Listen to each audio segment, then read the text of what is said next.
At 9:30 in the morning on a crisp Sunday in October 2025, four men in yellow safety vests parked a furniture lift outside the Louvre. They rode the basket up to a first-floor window, took out an angle grinder, and sliced right through the glass. Less than 8 minutes later, they walked out with 88 million euros of French crown jewels. This included the famous Marie-Louise necklace, carrying 32 flawless emeralds and over 1,000 diamonds. Their escape was incredibly reckless. As they fumbled out the window and rode the basket down, they actually dropped the legendary crown of Empress Eugenie straight onto the Parisian pavement, knocking off one of its solid gold eagles. When news broke, the immediate assumption was that an elite international syndicate had pulled this off. People pictured the famous Pink Panther network executing a flawless, highly disciplined operation. But the evidence told a different story.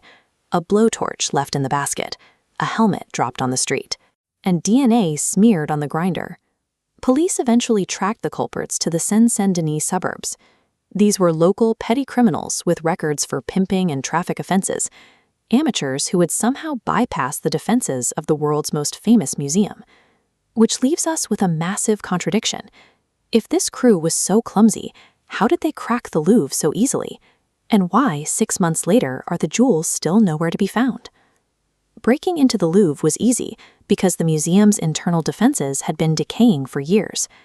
To give you an idea of the operational mindset, a 2014 government audit revealed the password to the museum's surveillance network was literally the word Louvre. State cybersecurity agencies had repeatedly flagged these vulnerabilities. Audits in 2017 and 2019 pointed out the exact weaknesses in the gallery where the crown jewels were kept. This chart shows the gap between what was needed and what was actually done.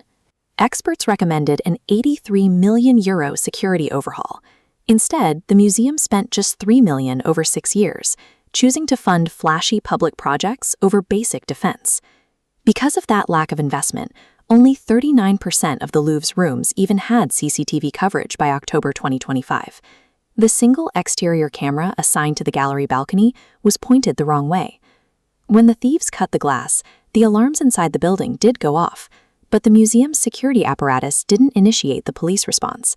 The first call to authorities came from a random cyclist riding by on the street who saw guys in helmets on a ladder.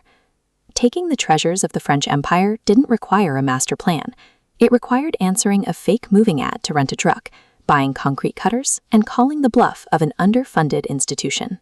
Former FBI investigator Robert Whitman argues that the true challenge for any thief begins after they leave the building. The difficulty lies in the logistics of the sale. Let's look at a chart tracking the estimated value of stolen art. The moment an artifact leaves a museum wall and enters the black market, it loses 90% of its appraisal value. Criminals typically fence high-profile pieces for just 7 to 10% of what they are actually worth, and there's an inverse relationship at play here. The more recognizable an object is, the harder it becomes to find a buyer without immediately triggering an arrest. Pop culture loves the idea of a shady billionaire waiting in a secret lair to buy stolen masterpieces, but art recovery experts will tell you that is pure fiction. These thieves want cash, and cash buyers for stolen national treasures do not exist. You might wonder why they don't just pry the emeralds loose and melt the gold. If they destroy the historical artifacts, they lose their only bargaining chip. Intact jewels can be traded for reduced prison sentences. Destroyed jewels just guarantee hard time. That staggering 88 million euro valuation is practically meaningless for the perpetrators.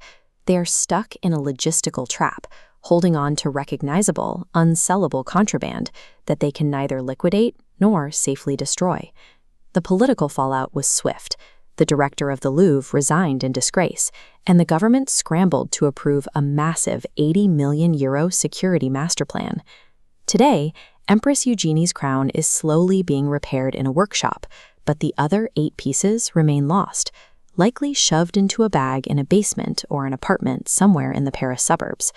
The financial loss is secondary to the emotional toll. France takes immense pride in its historical heritage.